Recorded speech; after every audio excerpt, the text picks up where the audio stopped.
नमस्कार बच्चों, स्वागत है आप सभी का मैथ के प्रैक्टिस सेट नंबर 2 में। और हमने बच्चों प्रैक्टिस सेट नंबर 1 करा दिया है। आप में से जो भी साथी अगर उस प्रैक्टिस सेट नंबर 1 को नहीं देखा है तो इसका लिंक डिस्क्रिप्शन बॉक्स में इस वीडियो के आपको मिल जाएगा। आप लोग उस वीडियो को जा करके जरूर देखिए। और जब तक आपका मैथ का पेपर नहीं हो जाता है, आपका चैनल मनोज इंस्पायर इंडिया आपके लिए हमेशा खड़ा रहेगा। बच्चों के लिए हम लोग एकदम समर्पित रहेंगे। मनोज इंस्पायर इंडिया की टीम आपके लिए सदैव तत्पर रहेगी। चलिए बच्चों, अब हम लोग प्रैक्टिस नंबर 2 की शुरुआत करते हैं।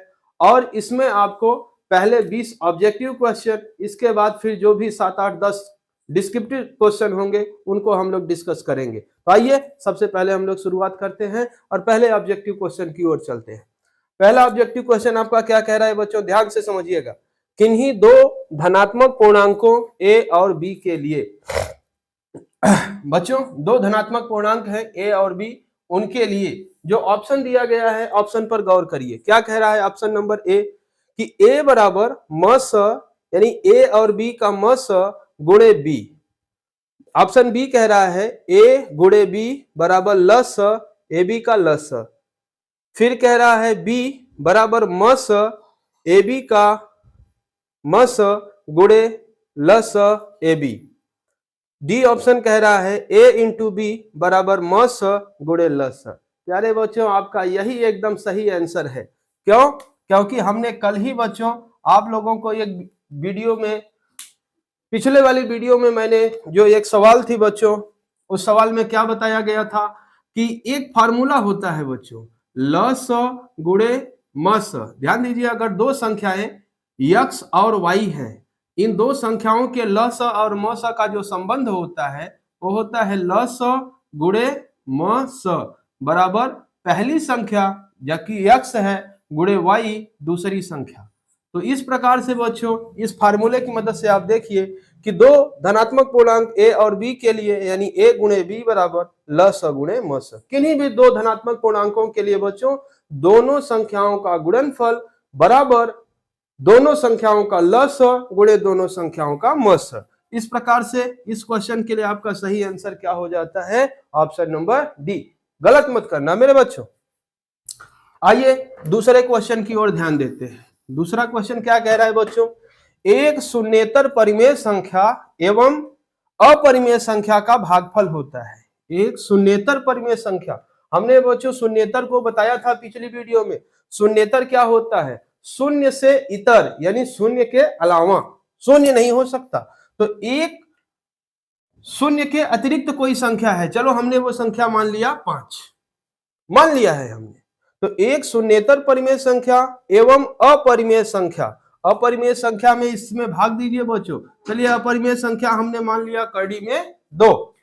अब क्या होगा, अब इसका सॉल्यूशन अगर देखा जाए बच्चों तो 5, तो ये ऑलरेडी है। अगर इसको हम थोड़ा सा सॉल्व करना चाहें तो कड़ी में 2 से ऊपर नीचे गुणा कर देते हैं। इसको बच्चों परिमेयीकरण कहते हैं। क्या कहते हैं? परिमेयीकरण। तो फिर अब इसको कैसे सॉल्व होगा, 5 का गुणा करनी में 2 में, तो 5 गुणे करनी में 2 बटे करनी में 2 गुणे करनी में 2, ये कितना हो गया 2।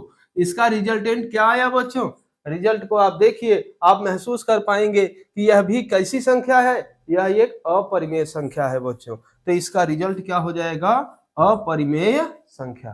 ठीक है बच्चों, कोई अगर आपको डाउट होता है तो आप कमेंट बॉक्स में जरूर लिखिएगा। मैं आपके हर एक कमेंट को मैं बड़े ध्यान से पढ़ता हूं और जरूर आपको इसका रिप्लाई करूंगा।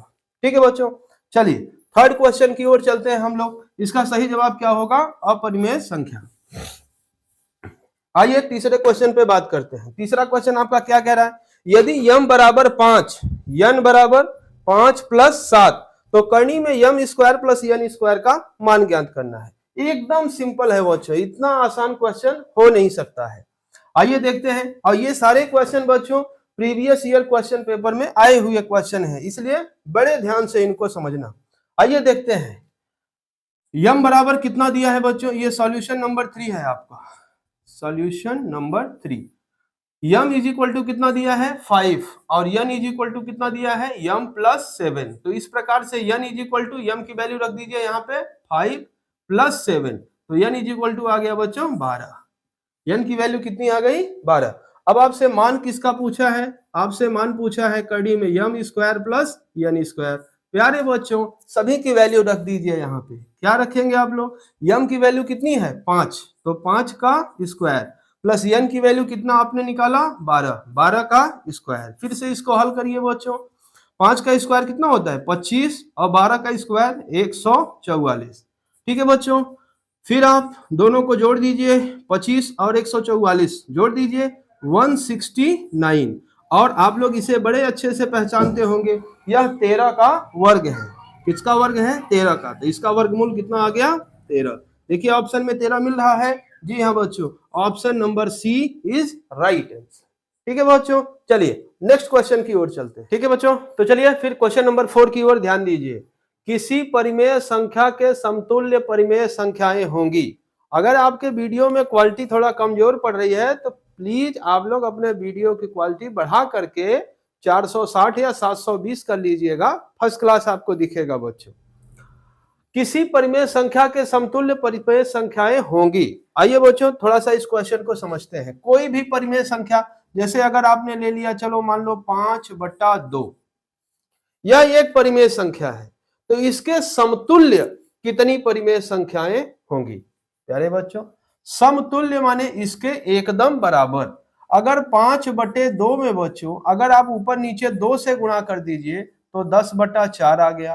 5/2 में आप ऊपर नीचे 3 से गुणा कर दीजिए तो 15/6 आ गया। 5/2 में बच्चों ऊपर नीचे 4 से गुणा कर दीजिए तो 20/8 आ गया। ये सारी संख्याएं बच्चों इस 5/2 परिमेय संख्या के समतुल्य है। तो अभी तो मैंने 4 तक ही गुणा किया है, ऐसे आगे हम अनंत तक गुणा कर सकते हैं और किसी एक परिमेय संख्या के समतुल्य अनंत परिमेय संख्याएं होंगी। तो ऑप्शन में देखते हैं 1, 2, 3 अपरिभाषित। इसका राइट आंसर हो जाएगा बच्चों अपरिभाषित। ठीक है, आप पहले से कमेंट में उत्तर कर दिया करिए। अगर आपको लग रहा है कि हम सही जवाब दे पा रहे हैं तो आप पहले से कमेंट में उत्तर दे सकते हैं। चलिए वीडियो लंबा ना हो बच्चों, इसलिए हम थोड़ा फास्ट चलते हैं। देखिए अगले क्वेश्चन को, a1x plus b1y plus c1 बराबर 0 और a2x plus b2y plus c2 बराबर 0 दो रैखिक समीकरण है। यदि a1 बटे a2 बराबर b1 बटे b2 बराबर c1 बटे c2 हो तो रेखाएं समांतर होंगी, रेखाएं संपाती होंगी, रेखाएं प्रतिच्छेद करती हैं या नन ऑफ दीज। बच्चों अगर आपने पहले वाले वीडियो को ध्यान से देखा होता तो मैंने उसमें कुछ कंडीशंस बताया था कि अगर दो रेखाओं के समीकरण दिया है a1x plus b1y plus c1 बराबर 0 और a2x plus b2y plus c2 बराबर 0, तीन कंडीशंस होती है बच्चों। पिछली वीडियो में मैंने बताया था, आज फिर बता रहे हैं, ध्यान दीजिए। a1 बटे a2 बराबर b1 बटे b2, a1 बटे a2 is not equal to b1 बटे b2। दूसरा कंडीशन होता है a1 बटा a2 बराबर b1 बटे b2 बराबर c1 बटे c2। और तीसरा कंडीशन होता है बच्चों a1 बटे a2 बराबर b1 बटे b2 is not equal to c1 बटे c2। ऐसे क्वेश्चंस में बच्चों होता क्या है,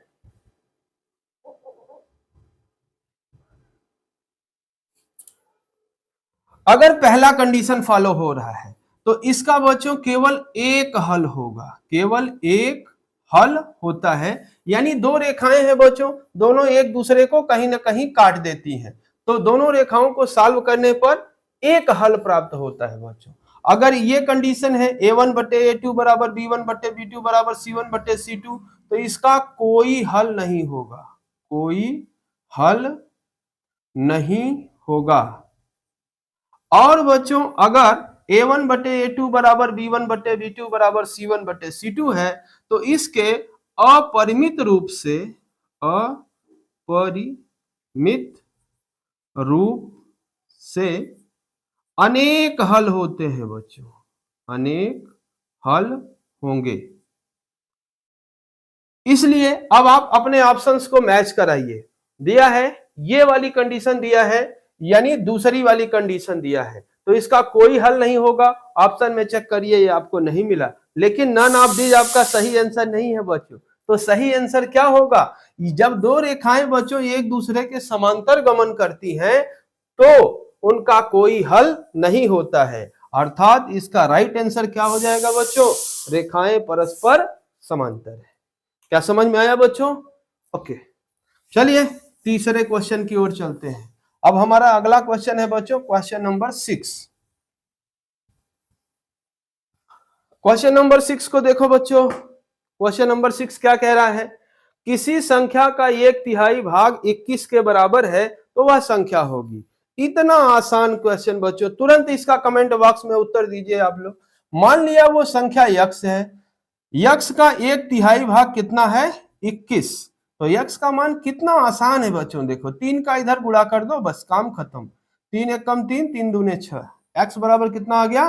63। ऑप्शन में 63 है। जी हाँ बच्चों, यहाँ ऑप्शन नंबर सी पर छुपा हुआ है। चलिए अगले क्वेश्चन की ओर हम लोग रुक करते हैं बच्चों। अगला क्वेश्चन क्या कह रहा है बच्चों?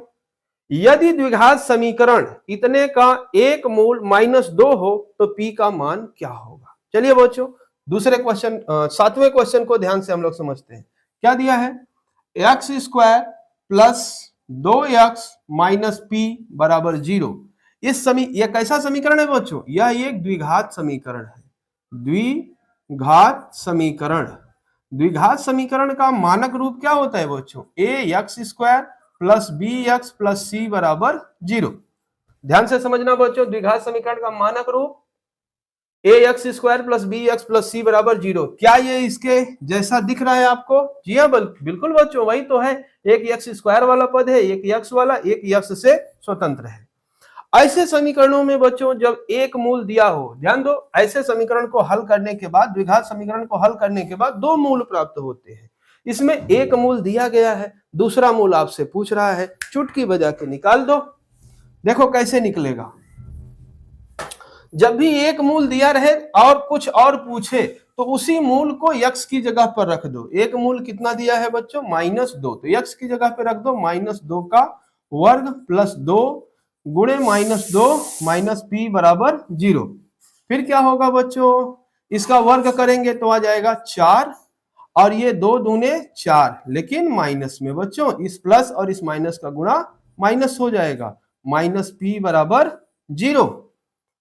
क्या हुआ बच्चों? इससे ये कट गया तो -p = 0, या p बराबर कितना आ गया? 0। ऑप्शन में दिख रहा है बच्चों 0? हाँ बच्चों, option number A, option number A is the right answer. Okay बच्चों, चलिए अगले क्वेश्चन की ओर हम लोग रुख करते हैं। आइए क्वेश्चन नंबर 8 की ओर नजर करते हैं, देखते हैं क्या कह रहा है। दो त्रिभुजों के क्षेत्रफलों का अनुपात उनकी संगत भुजाओं के वर्ग के बराबर हो तो इन त्रिभुजों, ये मतलब ये त्रिभुज होंगे। बच्चों अगर 2 त्रिभुज है, ध्यान दीजिए, कोई भी 2 त्रिभुज है, 2 त्रिभुजों के क्षेत्रफलों का अनुपात, मान लेते हैं इसकी एरिया A1 है, इसकी एरिया A2 है, उनकी संगत भुजाओं के वर्ग के बराबर हो। मान लीजिए इसकी संगत भुजा, जैसे मान लीजिए ये ABC है और ये PQR है, ठीक। तो क्वेश्चन ये कह रहा है कि 2 त्रिभुजों के क्षेत्रफलों का अनुपात उनकी संगत भुजाओं के वर्ग के बराबर हो, यानी क्षेत्रफलों का अनुपात A1/A2 बराबर, कोई भी एक इसकी संगत भुजा ले लीजिए, AB का वर्ग बटे PQ का वर्ग। ये तभी संभव हो पाता है बच्चों जब ये दोनों त्रिभुज कैसे होंगे? समरूप होंगे बच्चों, दोनों त्रिभुज समरूप होंगे। त्रिभुजों की समरूपता क्या होती है, त्रिभुज कैसे समरूप होते हैं, ये सब बच्चों डिटेल वीडियो में मिलेगा। तो फिलहाल इस प्रश्न का राइट आंसर क्या हो जाएगा? समरूप त्रिभुज। जब 2 त्रिभुज समरूप होते हैं तो उनके क्षेत्रफलों का अनुपात उनकी संगत भुजाओं के वर्ग के बराबर होता है। ओके बच्चों, चलिए नेक्स्ट क्वेश्चन, क्वेश्चन नंबर 9 देखो बच्चों। x अक्ष पर स्थित एवं बिंदु 2, 5 तथा -2, 9 से सम दूरस्थ बिंदु के निर्देशांक होंगे। बच्चों उम्मीद है आप लोग थोड़ा सा कोऑर्डिनेट तो पढ़े ही होंगे। थोड़ा समझिए बच्चों, ये हमारा मूल बिंदु होता है जिसका निर्देशांक होता है 0, 0। यक्ष अक्ष पर स्थित, यानी वो बिंदु कहाँ स्थित है? यक्ष अक्ष पर। और बच्चों यक्ष अक्ष पर y का निर्देशांक 0 होता है। यक्ष अक्ष पर कहीं भी हो सकता है। चलिए मान लेते हैं हम यहां पर वो बिंदु है जिसकी इन दो बिंदुओं से बीच की दूरी क्या है? बराबर है। तो इस बिंदु का निर्देशांक क्या होगा बच्चों? इस बिंदु का निर्देशांक होगा यक्ष कामा 0। यक्ष अक्ष पर बच्चों y का मान 0 होता है, y अक्ष पर यक्ष का मान 0 होता है। अब ये जो आपका बिंदु है यह इन दो बिंदुओं 2, -5 यानी यक्ष अक्ष पर 2, y अक्ष पर -5 लगभग इधर एग्जिस्ट करेगा बच्चों। तो 2, -5 और तथा -2, 9 यक्ष अक्ष पर कितना है? -2 यानी लगभग मान के चलिए इधर, और y अक्ष पर 9 कॉलम आपको जाना है तो यानी -2, 9 यही बिंदु होगा। लगभग का कैलकुलेशन है, ये एक्चुअल नहीं है। तो अब आपको बच्चों इस क्वेश्चन में पूछ क्या रहा है? यक्ष का मान पूछ रहा है, बिंदु के निर्देशांक होंगे। बच्चों ये दो ऑप्शन तो पहले नहीं होंगे क्योंकि इन दोनों में y का मान दे रखा है। हमारा जब भी ऑप्शन सही होगा ये वाला या ये वाला। अब देखना पड़ेगा कि कौन सा ऑप्शन सही है। तो बच्चों दो बिंदुओं के बीच की दूरी, चूंकि ये समदूरस्थ पर है तो ये दो बिंदु यानी ये और ये क्या होंगे? बराबर होंगे। अब चूंकि इसका स्थान फिक्स नहीं है, ये इधर भी हो सकता है, इसलिए जो है ये थोड़ा सा गड़बड़ आपको दिखाई दे रहा होगा, इसका स्थान फिक्स नहीं है। चलिए हम लगाने का प्रयास करते हैं बच्चों। इसके बीच की दूरी और इसके बीच की दूरी को बराबर कर दीजिए, यक्ष अक्ष का निर्देशांक आपको मिल जाएगा। तो चलिए पहले इन दो बिंदुओं के बीच की दूरी, दो बिंदुओं के बीच की दूरी का सूत्र x1, y1 और x2, y2 अगर दो बिंदु हैं तो इनके बीच की दूरी का सूत्र d बराबर हमने पहले वीडियो में बताया है कि x2 - x1 का वर्ग प्लस y2 - y1 का वर्ग। चाहे जिसको इसको x1 y1 मानिए, इसको x2 y2 मानिए, कोई दिक्कत नहीं, आप उल्टा मान सकते हैं। तो चलिए हम मान लेते हैं ये हमारा x1 है, ये y1 है, ये x2 है और ये y2 है। तो हमारा फार्मूला क्या कहता है बच्चों? x2 - x1 का वर्ग, यानी इसमें से इसको घटाइए, x माइनस 2 करेंगे तो ये प्लस हो जाएगा बच्चों, इसका वर्ग, फिर प्लस y2 यानी कि 0 - 9 का वर्ग बराबर होगा बच्चों इन दोनों के बीच की दूरी को। जब इसको मान रहे हैं तो चलिए ये x2 y2 है, रहने दीजिए। अब इसको x1 y1 मान लेते हैं। क्या होगा? पहले करनी लगाइए, पहले करनी लगा लिया। x2 की जगह पर क्या है? x माइनस x1 की जगह पे 2 है, फिर प्लस y2 की जगह पर 0 -5 करेंगे तो ये प्लस हो जाएगा, इसका वर्ग। अब इसका सलूशन कर दीजिए बच्चों। दोनों पक्षों का वर्ग करने पर वर्ग करिए बच्चों। क्या हो जाएगा? वर्ग करेंगे तो पहले तो ये करनी हट जाएगी, यानी क्या आएगा? x + 2 का होल स्क्वायर प्लस 0 में से 9 घटाएंगे तो -9 आएगा, इसका वर्ग बराबर x - 2 का वर्ग प्लस 5 का वर्ग। इसको हल करिए बच्चों, क्या आएगा? x² plus 4 plus 4x plus ये हो जाएगा बच्चों 81। इसको खोलिए, x² प्लस 4 और -4x प्लस 25। समझ में आ रहा होगा बच्चों? x² से आपका x² कट गया, ये इधर भी 4 प्लस में है, इधर भी 4 प्लस में है, ये भी कट गया। इसको आप इधर ले आइए, इसको इधर ले आइए, तो 4 और 4 जुड़ जाएगा तो हो जाएगा 8x, प्लस में होगा बच्चों 8x। 81 को उधर ले जाइए, 25 - 81। अब आप 81 में से 25 को घटा दीजिए तो 8x बराबर कितना आएगा बच्चों? 11 में से 5 गए तो कितना बचा? 6। और यहाँ बचा है अभी 7 में से 2 गए 5 -56। तो 8 सते कितना होगा बच्चों? 56। 8 सते 56 -7 आ गया बच्चों। तो निर्देशांक क्या होगा बच्चों? आपने पहले ही माना है कि x, 0, तो x की वैल्यू कितनी आ गई? -7 और y की वैल्यू 0 ऑलरेडी फिक्स है। तो हमारी जो वैल्यू आई बच्चों वो क्या है? -7, 0। इतना महत्वपूर्ण क्वेश्चन है बच्चों कि ये पूछिए मत। रेखा अभी आप 10 में भी पढ़ रहे हैं, अभी आप इस पे 11 में भी डिटेल वीडियो हमसे प्राप्त करेंगे। तो फिलहाल इस प्रश्न का जो राइट आंसर होगा बच्चों वो option number B is the right answer. हाँ, ध्यान दीजिए बच्चों नेक्स्ट क्वेश्चन को। त्रिभुज ABC एक समद्विबाहु त्रिभुज है। समद्विबाहु त्रिभुज समझते हैं बच्चों? त्रिभुज डिटेल से पढ़ेंगे तो आप जानेंगे कि जो त्रिभुज होता है बच्चों, दो आधारों पर इसको कैटेगराइज किया जाता है, एक भुजा के आधार पर और एक कोण के आधार पर। भुजा के आधार पर भी त्रिभुज 3 प्रकार के होते हैं, कोण के आधार पर भी त्रिभुज 3 प्रकार के होते हैं। भुजा के आधार पर त्रिभुज 3 प्रकार के: समबाहु त्रिभुज, समद्विबाहु त्रिभुज, विषमबाहु त्रिभुज। कोण के आधार पर न्यून कोण त्रिभुज, समकोण त्रिभुज, अधिक कोण त्रिभुज। फिलहाल बच्चों अपने क्वेश्चन की ओर हम फोकस करते हैं। क्वेश्चन हमारा ये कह रहा है, क्या कह रहा है? त्रिभुज ABC एक समद्विबाहु त्रिभुज है, यानी जिसकी दो भुजाएं बराबर हो बच्चों, ऐसे त्रिभुज को समद्विबाहु त्रिभुज कहते हैं। इस क्वेश्चन में आपको मान लीजिए दे दिया है AB बराबर AC, हमने भी ऐसे ही बनाया है, AB बराबर AC, AB AC के बराबर है। तो कोण B बड़ा होगा कोण C से।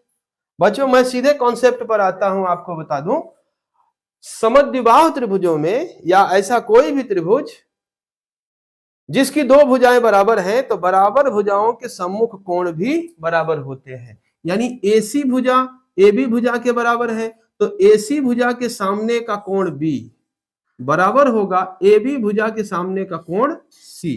इस प्रकार से बच्चों आपका ये सही आंसर होगा, कोण B बराबर कोण C। अपना ऑप्शन मिला लीजिए, कोण B बराबर कोण C। C option is the right answer बच्चों फॉर दिस क्वेश्चन। ध्यान देना फिर से, समद्विबाहु त्रिभुज में बराबर भुजाओं के सामने के कोण बराबर होते हैं। सिंपल सी बात, कोई भी त्रिभुज हो अगर उसमें दो भुजाएं बराबर हैं तो उन दोनों भुजाओं के सम्मुख कोण भी बराबर होते हैं। चलिए अब आगे गौर करते हैं बच्चों हम लोग। 11 नंबर का क्वेश्चन बच्चों, हम जब पेपर देने जा रहे थे तो हमारे पिताजी ने कहा इस प्रकार का क्वेश्चन जरूर एक आध ठो लगा लो, एक ठो जरूर आ जाएगा। मैं भी आपको राय दे रहा हूं बच्चों कि इस प्रकार का क्वेश्चन एक एग्जाम में अगर न आए तो फिर कहना जरूर। क्या क्वेश्चन कह रहा है बच्चों? एक गोले की त्रिज्या 7 सेंटीमीटर है। उम्मीद है आप लोग गोला जानते होंगे बच्चों। ध्यान दीजिए, ये वृत्त नहीं है, ये गोला है।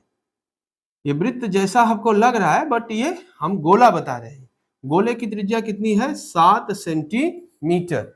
अब क्या कह रहे हो तो उसका आयतन क्या होगा? गोले के आयतन का सूत्र आप लोग कमेंट करके बताइए। पहले गोले के आयतन का सूत्र आप कमेंट करिए, फिर हम बता रहे हैं। गोले का आयतन का फार्मूला होता है बच्चों 4/3 pi R cube, 4/3 pi R cube. एकदम अच्छे से रट्टा मार लेना इसको बच्चों, एकदम स्टार लगा करके। ये मान लो परीक्षा में 100% आएगा, 4/3 पाई आर क्यूब। चलो फिर देखते हैं।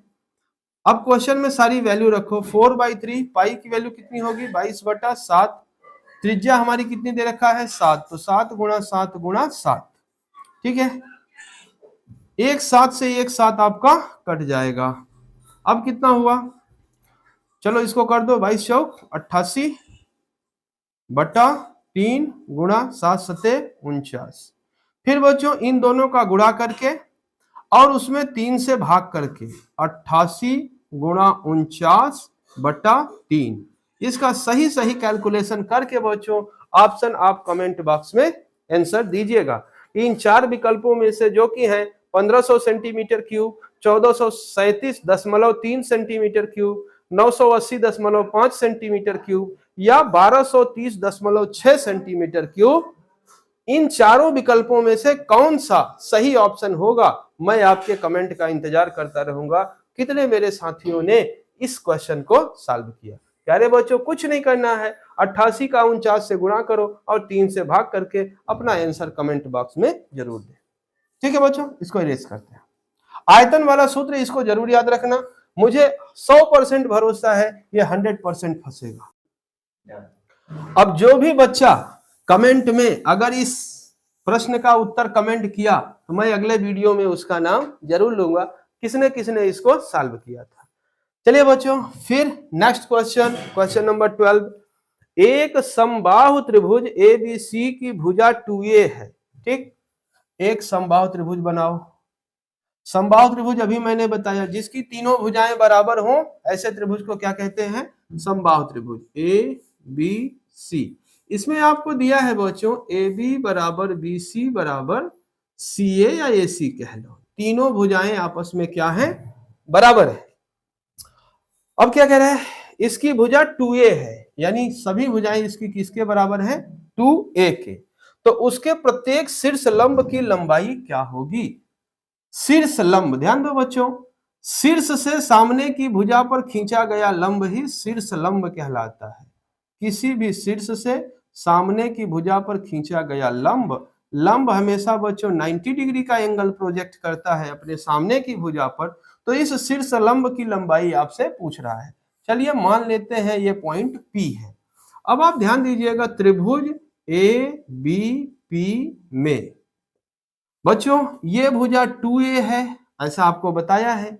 यहां से यहां तक पूरा ये भी 2a होगा, क्योंकि ये समबाहु त्रिभुज है, सभी भुजाएं इसकी बराबर है। ये 2a है, तो बच्चों मेरे ये कितना होगा? a होगा। और ये कितना होगा? ये भी a होगा ना। अब आपसे वैल्यू किसकी पूछा है? शीर्ष लंब यानी AP की। तो AP क्या होगा? अब बच्चों फिर आ गया पाइथागोरस प्रमेय का यूज। ठीक है, ध्यान दो, ये बिंदु आपका B है, ये बिंदु आपका A है, ये बिंदु आपका P है। त्रिभुज थोड़ा उलट के बन गया है, आप चाहें तो इसको ऐसे भी बना सकते थे। ठीक है, ये ऐसे एकदम सेम टू सेम वही त्रिभुज है। ये बिंदु A है, ये बिंदु P है और ये बिंदु आपका क्या है? B है। ठीक है, ये कोण आपका 90 डिग्री का है। आपसे क्या पूछा है? AP।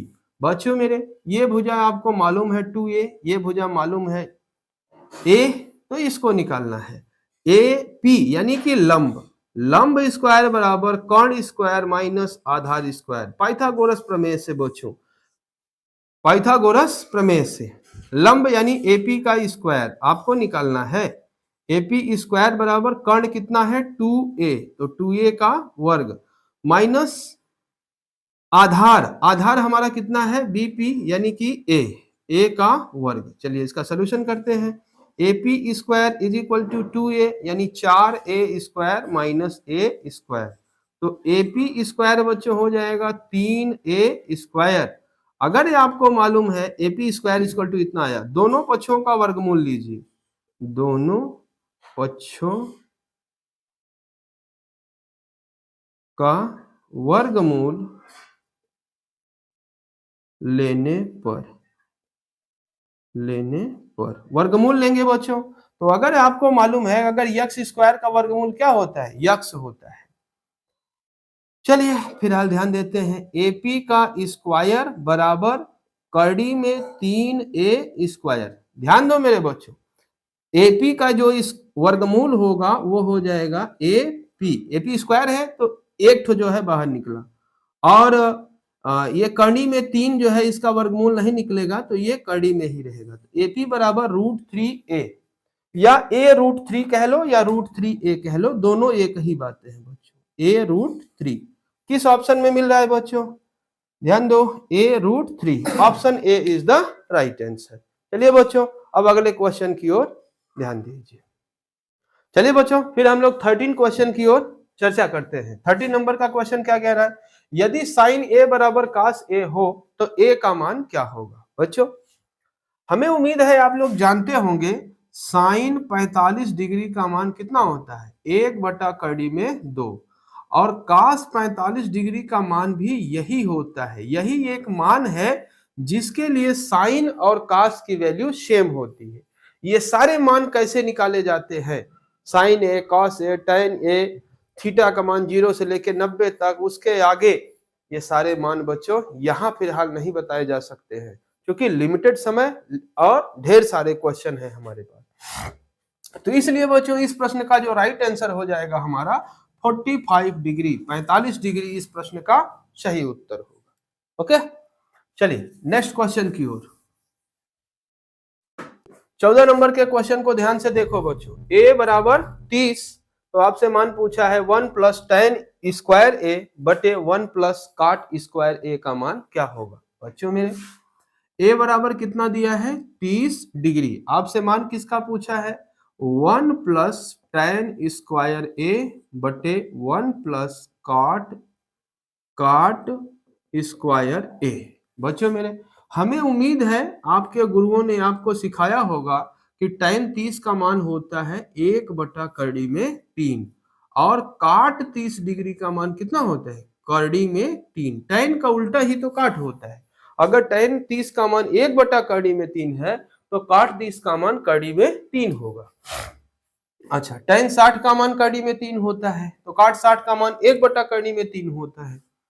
चलिए ये मानों को, इन मानों को यहाँ पे रखिए। 1 प्लस tan 30 की वैल्यू सीधे रखिए 1 बटा करड़ी में 3, तो 1 बटे करड़ी में 3 का वर्ग बटे 1 प्लस कॉट 30 की वैल्यू कितनी हो गई? करड़ी में 3। ठीक है, अब इसको हल करिए। 1 प्लस 1 बटा 3 बटा 1 प्लस 3। बच्चों मेरे इसके बटे 1 मान लीजिए तो ऊपर लस हो जाएगा 3। 3 प्लस 1 बटा 3 और 1 4। इस प्रकार से हो गया 4 बटा 3 बटा 4। ये 4 बच्चों आपका इसके साथ जाएगा यानी 4 बटा 3 गुणे 4। इस 4 से 4 कट गया, 1 बटा 3। ऑप्शन मैच कराइए बच्चों। 1 बटा 3, option D is the right answer. उम्मीद है बच्चों आप लोगों को क्वेश्चन समझ में आया होगा। ठीक, चलिए हम लोग नेक्स्ट क्वेश्चन की ओर चलते हैं। आप लोग इस सॉल्यूशन को ध्यान से देखिए, ना समझ में आए वीडियो को रोक करके या वापस करके फिर से देखिए।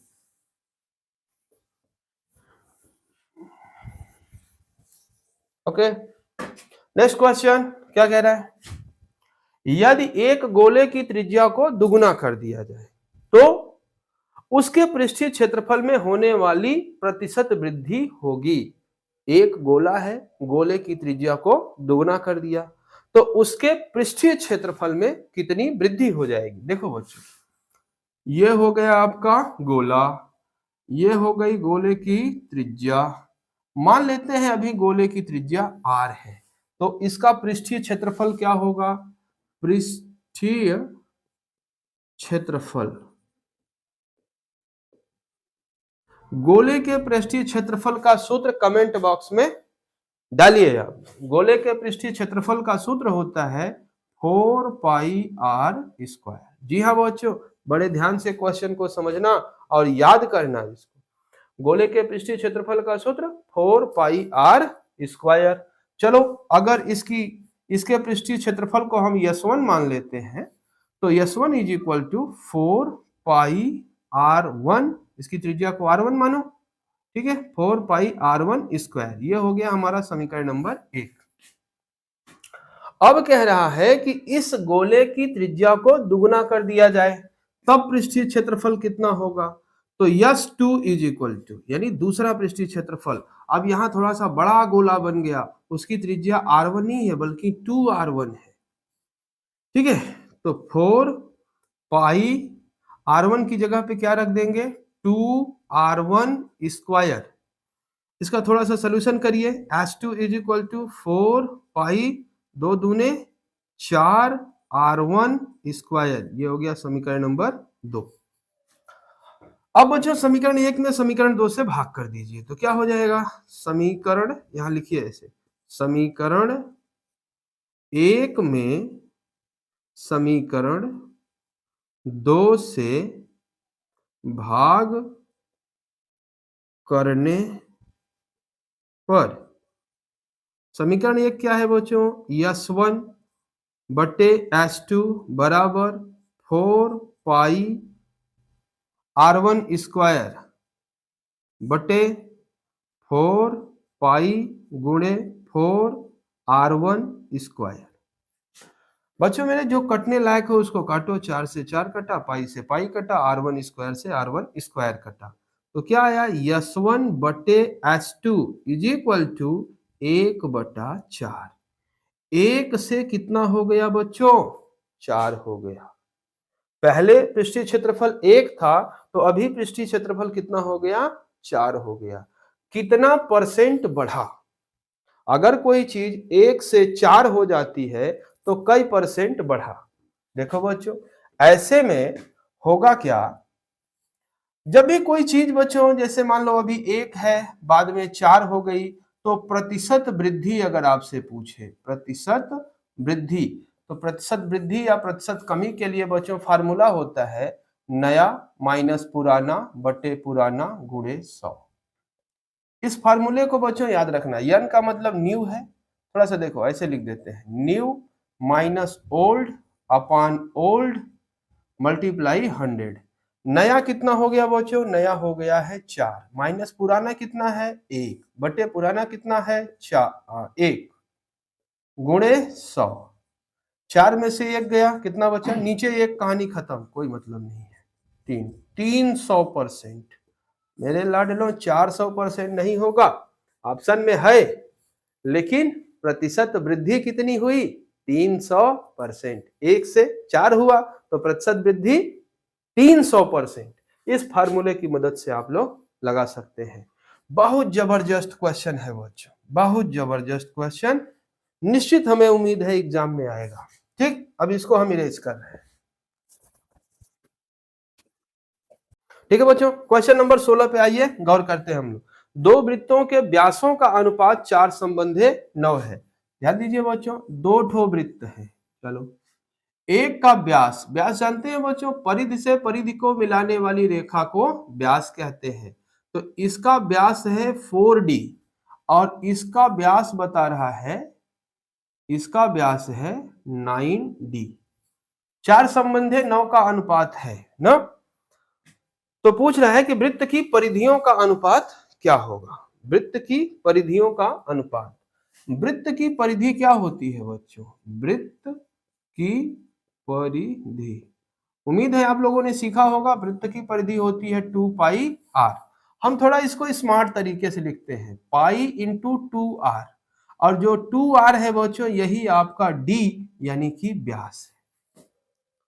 2r जो है यही आपका क्या है, व्यास है। तो इस प्रकार से जो पहले वाले वृत्त की परिधि, ध्यान देना बच्चों, परिधि को हम लोग सरकमफेरेंस कहते हैं अंग्रेजी में, तो इसलिए हम c से लिखेंगे। इसका जो सरकमफेरेंस है, चलो इसको c1 मान लिया, फार्मूला वही है पाई इंटू डी। ध्यान दो बच्चों, 2r को d लिख सकते हैं, तो इसलिए जो c1 होगा उसको आप लिख सकते हैं पाई इंटू डी। तो इसका व्यास कितना है 4d। चलो ये समीकरण नंबर 1 हो गया। इसकी परिधि को जरा ध्यान दो, तो C2 is equal to pi into 9D, 9D, क्योंकि इसका जो व्यास है वो 9D है। ठीक है, चलो अब दोनों का अनुपात पूछा है बच्चों, समीकरण 1 में समीकरण 2 से भाग कर दो, पाई से पाई कटा, डी से डी कटा, C1 बटा C2 बराबर कितना आया 4/9। इसका मतलब है C1 ratio C2 is equal to 4:9।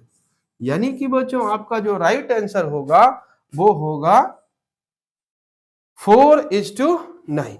Clear बच्चों, चलिए अगले क्वेश्चन की ओर चलते हैं। अब हम इसको इरेज कर दे रहे हैं।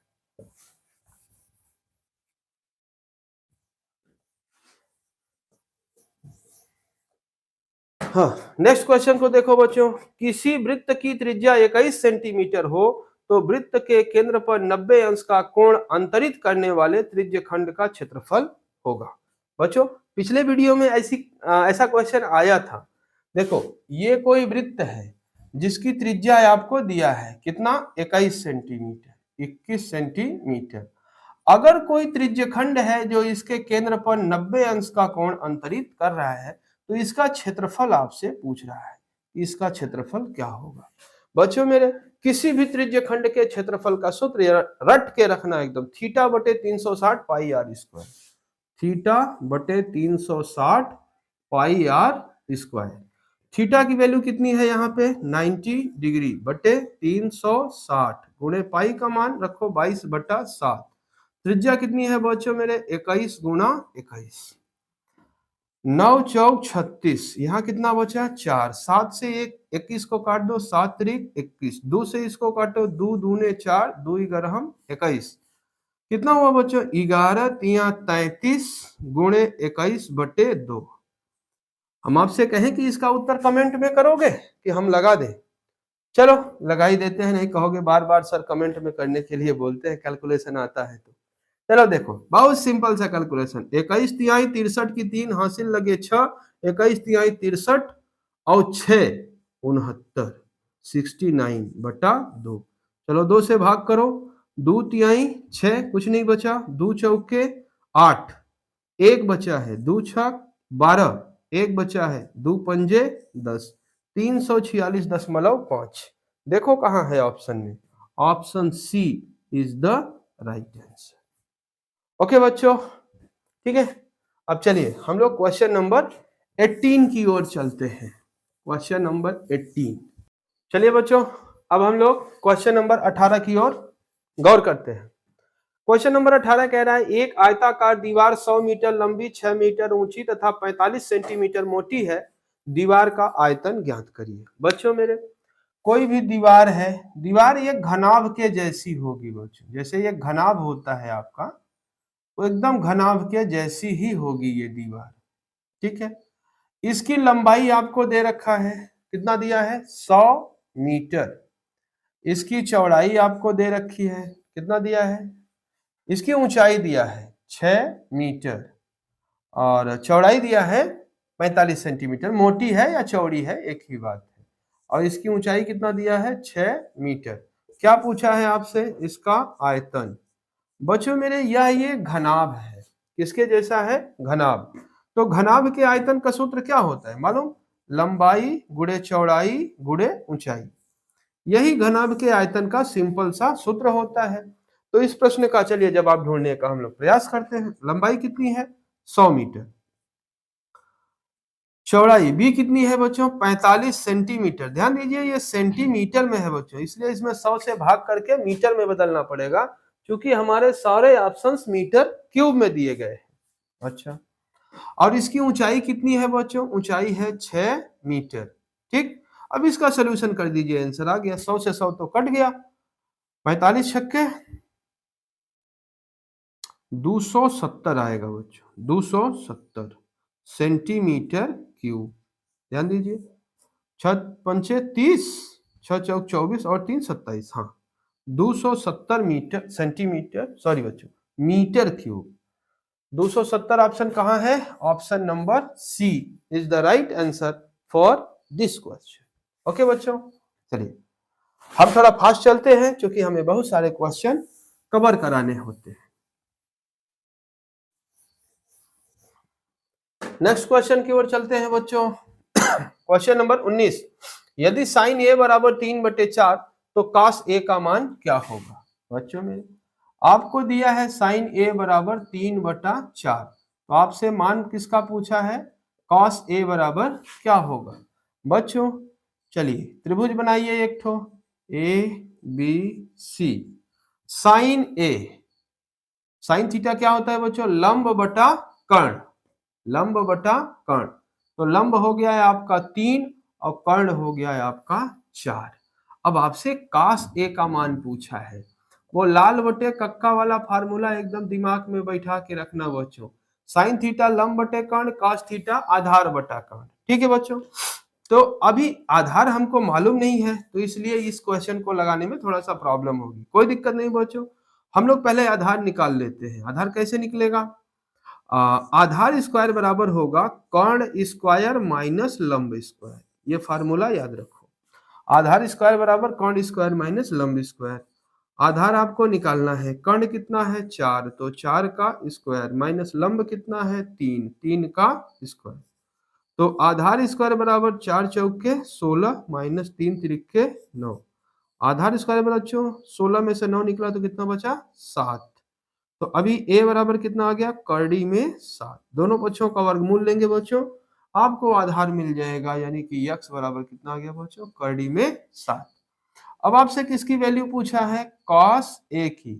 cos a बराबर क्या होता है आधार बटा कर्ण। आधार कितना आ गया आपका करड़ी में 7, कर्ण कितना है 4, करड़ी में 7 बटा 4। चेक करिए ऑप्शन कहां मिल रहा है, ये भी ऑप्शन सी में ही मिल रहा है। इतिहास गवाह है बच्चों ऑप्शन सी सबसे ज्यादा क्वेश्चनों का ऑप्शन रहता है।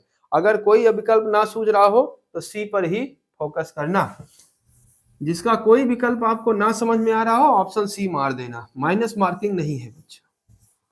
तो इसलिए अगर आपको नहीं भी आ रहा है क्वेश्चन तो ऑप्शन मारने में आपका कोई घाटा नहीं होगा, जहां माइनस मार्किंग रहती है वहां घाटा होता है।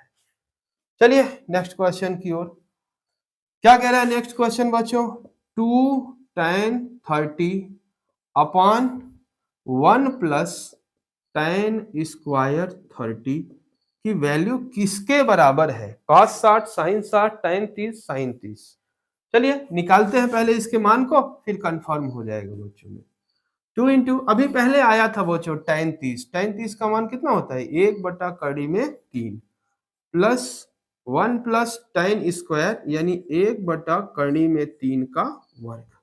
इसको सॉल्व करिए बच्चों, ये हो गया 2 बटा कड़ी में 3 बटा, ये हो जाएगा बच्चों 1 प्लस 1 बटा 3। हम पहले बता चुके हैं जब भी कड़ी का स्क्वायर करते हैं तो इस कड़ी हट जाती है। एक प्रयास और बच्चों,